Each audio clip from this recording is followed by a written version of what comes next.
What's up, YouTube? It's NG, the Neon X, and I'm back. Today I'm into, once again, the state of foldable phones.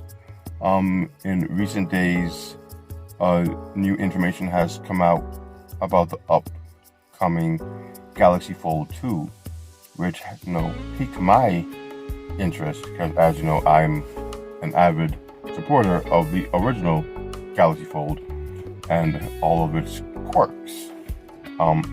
So it is said to be unveiled in the next 3 months. So that puts the unveiling is May, June, July, August, which seems about right. If I remember correctly, the original was it unveiled around that time, or was that when it was supposed to come out? No, it wasn't. I think the re-release was around that time. But it's saying the Galaxy Fold 2 should be unveiled in the next 3 months. It's said to have the thin glass display from the Galaxy Z Flip, 5G support with the Snapdragon 865 again in the Galaxy Z Flip. It is supposed to tout a larger front display, and to everyone's excitement, it is said to support the S Pen from the Galaxy Note line, which to me would imply, based on rumors I've heard from the Galaxy Note, or of the Galaxy Note, the new folds are set to maybe replace the Note line, which wouldn't be that surprising to me, being that the S line and the Note line share so many factors together. They're almost the exact same phone now. The only difference being the Note line has the S Pen. So if Samsung really did want to have that distinct differentiation that they used to have between the Note line and the S line, getting rid of the Note line all together and just giving the Galaxy Fold the S Pen would be a much better implementation of that. The Fold can open to a larger screen, and it begs to be written on, do your notes and drawings, but it's such a large canvas for that type of thing. If you can imagine this large screen with the S Pen, it would be a beautiful thing. But so that should be coming, and I do hope the rumors are true. They also said that it tends to be a little cheaper at its original price than the original Galaxy Fold.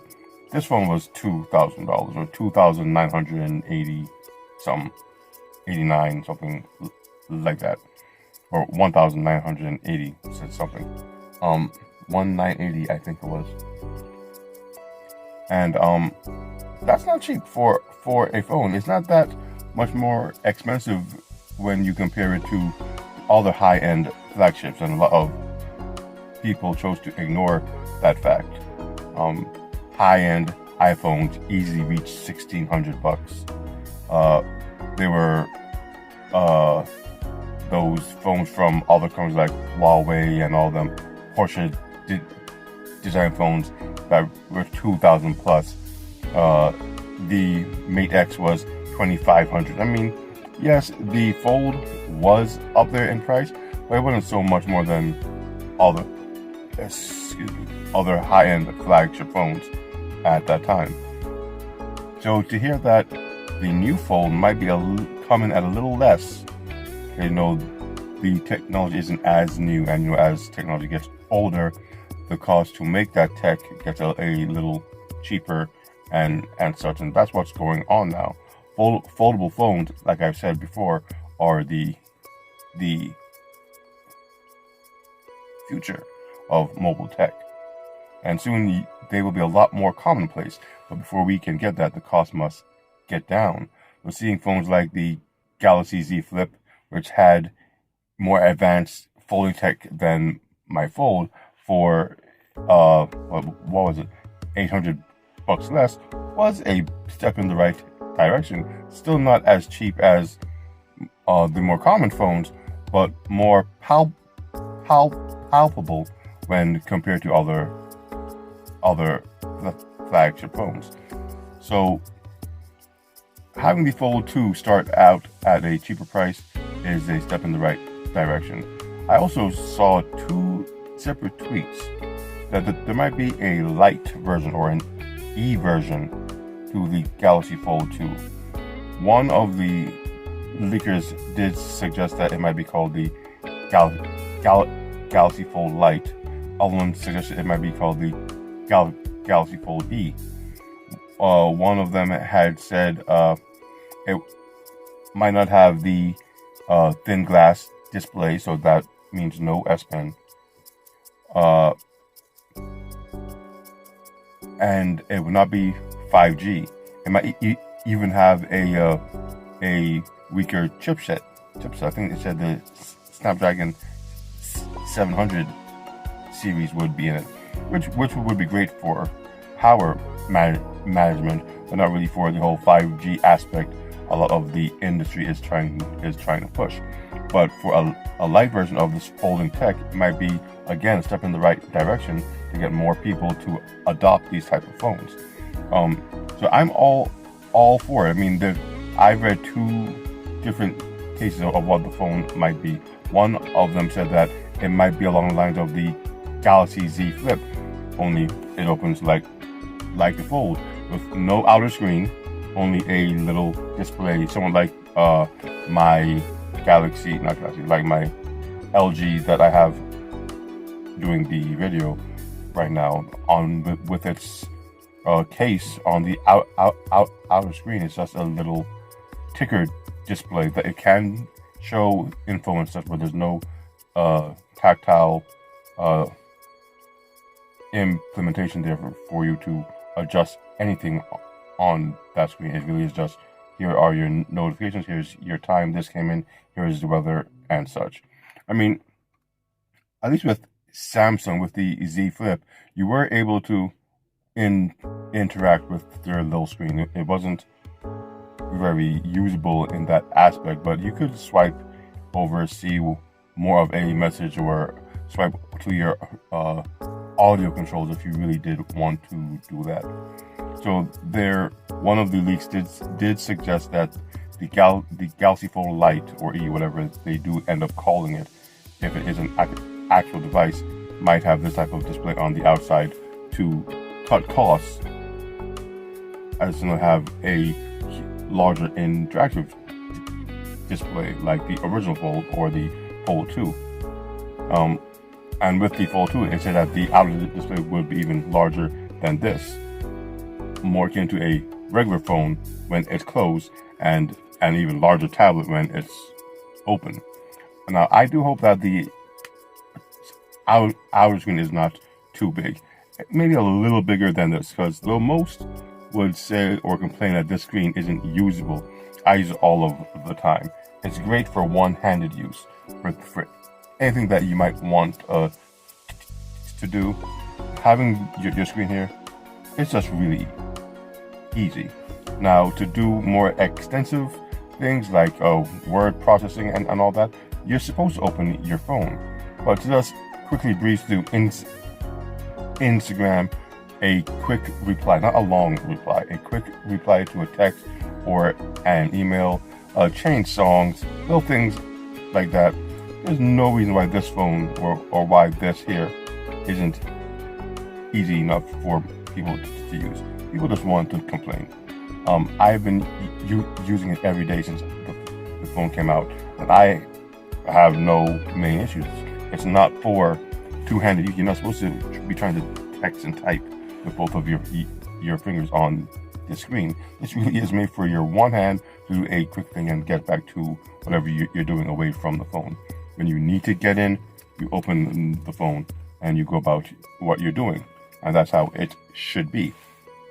So, with all of that said, I do hope they don't go overboard trying to appease those who felt the screen on the original Fold was too small. I won't say it's not too small, but it doesn't need to be made much bigger than this. What they can do, and what I heard they're going to do, is this notch here. We don't need it. I've become accustomed to it. It doesn't bother me, but there are certain apps and such where, like with my racing games and such, where this notch is in the way. You can still see whatever image of the button you're trying to press, but with my other phones playing that same game, Call of Duty comes to mind. I see the full image. Does it hinder my gameplay? No. I adjust because this screen on the inside is way more immersive than any of my other phones. So playing games on this is more enjoyable. At the same time, playing games on my LG V60, which has the large screen and all of the controls on the other screen, is a whole other experience. There's absolutely nothing, no notches, no anything like that, trying to block my view. So it's way more, well, not more enjoyable, but it's a different type of enjoyment playing on the V60 as opposed to playing on the Fold. Larger screen, but some things are there to block your view. It's little, but it's there. Full screen phones, especially the V60, where your fingers aren't actually on your display to control it, are very immersive. So I do hope that they do get rid of that inner notch. Perhaps that tech that they've all been working on with the behind the screen cameras. I don't know how far they've come with that. I think it was earlier this year, there were some concept phones that did have the tech, again from China and such. It was Huawei and Oppo, maybe not Huawei, maybe it was Vivo that had it. But the tech is out there. I assume not ready for prime time. But if Samsung could come along with something along those lines, if not with the Fold 2, perhaps with the Note 20, that would be something very interesting to see. But foldables are coming along fine. They really, really are. There is much talk in the industry about what the Fold 2 will be, and that's always a good thing. Because as you know, especially if you have followed my channel at all, the industry didn't take too kindly to the inception of foldable phones. From the Fold to the Razr, they were not happy with this new direction they were heading. It wasn't until the Z Flip that many people started to warm up to the idea of having a phone that can fold. And yes, I had the Z Flip for a while. I got it before this whole quarantine thing came to be, and so far for most of the quarantine I had it. I eventually gave it in a few months because it just, again, didn't fit what I was doing. But I did enjoy the use of the phone, and I could see how people did say if you were getting a foldable, that was the one to get, because it was of the foldable phones, it was the most not common, the most comfortable for people to use. It was most recognizable. But it folded just into a smaller footprint of itself and opened it into what was a regular sized, well, 6 point whatever in size flagship phone. So with that, there would be no learning curve. So if more foldable phones along those lines were to come out, the adoption of this tech would be that much faster. And foldable phones would eventually hit the mainstream, and these normal candy bar style phones would eventually be relegated to maybe mid-tier phones. Not even mid-tier, because the Razr by Motorola, that's a mid-tier foldable phone, but maybe more of the low end. Because if the foldables become the phones that cost $1,000 or $800, $900. The candy bar phones are going to drop significantly significantly in price, because you won't have to pay for that expensive folding glass or whatever polymer these industries begin to use when they perfect these foldable devices. Once these devices are more durable with their screens, there'll be no reason to not get these over the current generation of cell phones. But like I was saying, this week there's been a lot of talk on the foldables, the Fold 2, the Fold Lite, what was the other one? The Motorola Razr. Like I said, expensive phone, mid-tier, but they did get an update to Android 10, and it did add some very compelling features. Now, the one thing that the Motorola had over the Z Flip was its outer screen, and because it's a much bigger outer screen, and you were able to interact with it somewhat. I did use the phone for a while. I didn't have it, but again, before all of this, I happened to go into a Verizon store, and they had the phone there. I played around with it, did all I could, just pretty much was there for a good 20-30 minutes, just messing with the phone, seeing how it worked and such. And it wasn't a bad phone. It definitely was not a Z Flip. The Z Flip was just exuded way more quality when it comes to the foldable devices. The Razr did seem very fragile, but it actually did offer what many want from that phone, the nostalgia factor. You're using the phone, it did kind of bring you back to yesteryear, when the Razr was way more popular. It even has a little feature, the Easter egg, to turn it to a folding phone. Well, Razr phone, sorry, someone was out there. Turn it to a look like the original Razr phone. So with the update, with all of the regular Android 10 perks that come with the update, they changed the outer screen and how much you can do with it. I watched a video with Mr. Mobile, and he had showed how now it's way more interactive, more messages, more information. It can be used to reply to certain notifications that come. In other words, it's more along the lines of this one.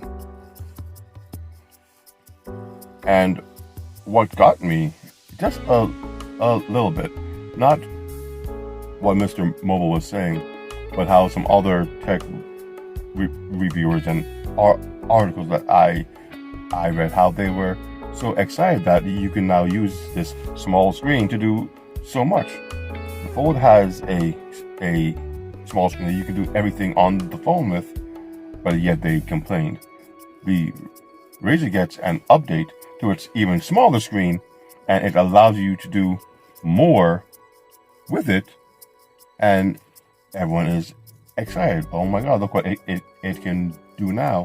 Whereas with the Fold, it's too small, you can't do anything. It just can make some people happy.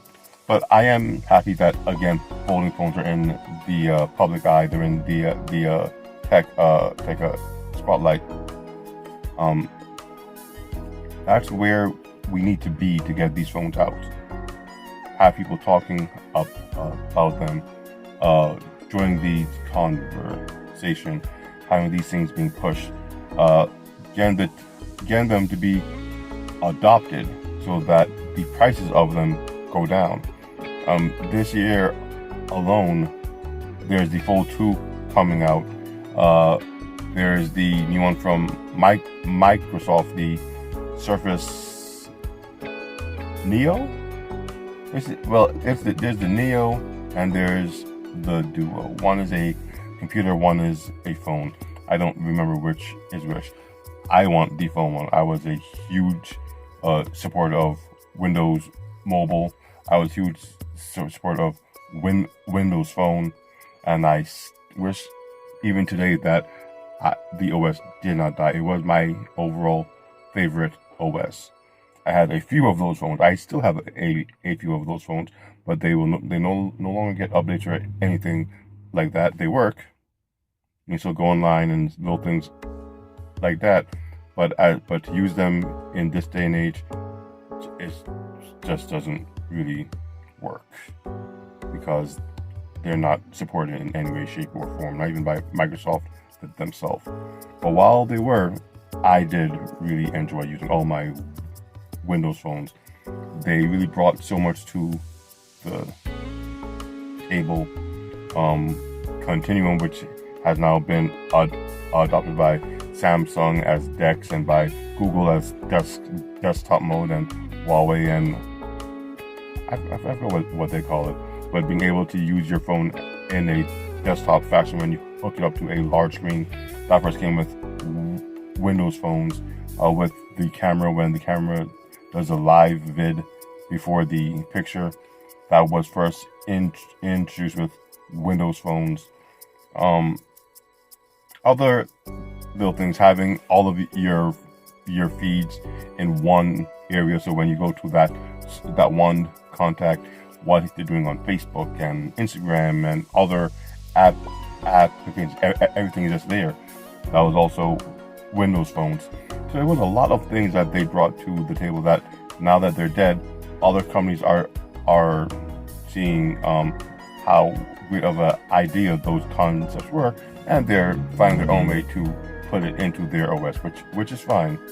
But you know, it would be really nice if Microsoft was to somehow bring that back, which is why I'm excited for the Surface, whatever it's called, their new phone. It does run Android, but it's a Microsoft version of Android where they tweaked little things to make it, I guess, more optimized for what Microsoft would like the phone to do, whether it's Office and their Office suites and all their Microsoft apps.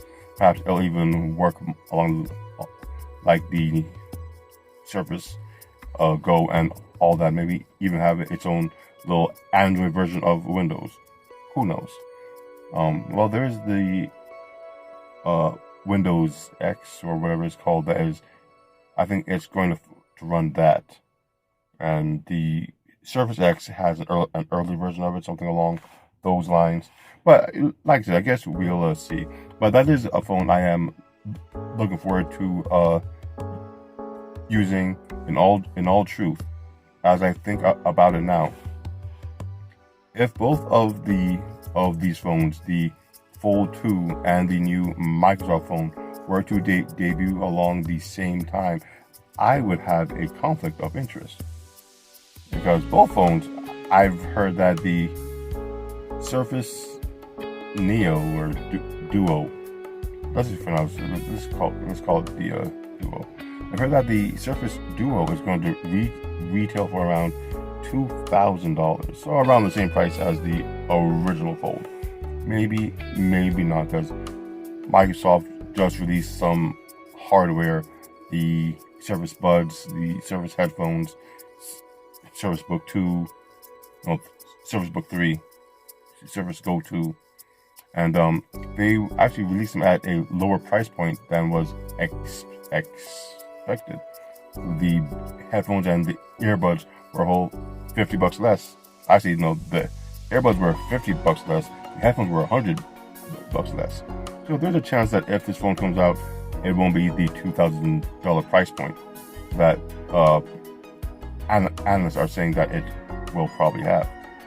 But if both the Fold 2 and that phone come out, which do you go? I guess I'm going to have to try to get them both and do a comparison for myself, because both will run Android, so whatever I need, I will be able to get from either device. But the optimization, that is where one would have to decide or make their decision as to which one they're going with. And also, if there is a Fold Lite, one could, depending on the price, because even with that one, they had said that the Fold Lite might retail for around $1,100. which is a good $900 less than the high-end Fold 2. But again, you're missing, like I said, probably the S Pen and the inner glass and the outer screen. So who knows? But it might be in one's best interest, like for myself, maybe get a Surface Duo and a Fold Lite. Who knows? There's all that is a ways off. The Fold 2 is supposed to be announced in August, if memory serves, and the Duo, there have been rumors that it too might be announced late summer, because it's supposed to come out fourth quarter, so around October. So I guess we'll see how all of that works out. But yeah, I just I was here thinking about these things, and I just wanted to put it out there, get this video out there. Talk on foldables is on the rise, so it is what it is. Talks of foldables are on the rise, and that can only be a good thing, a very good thing. So this is NG, the Neon X, and foldable phones. This is what I'm into.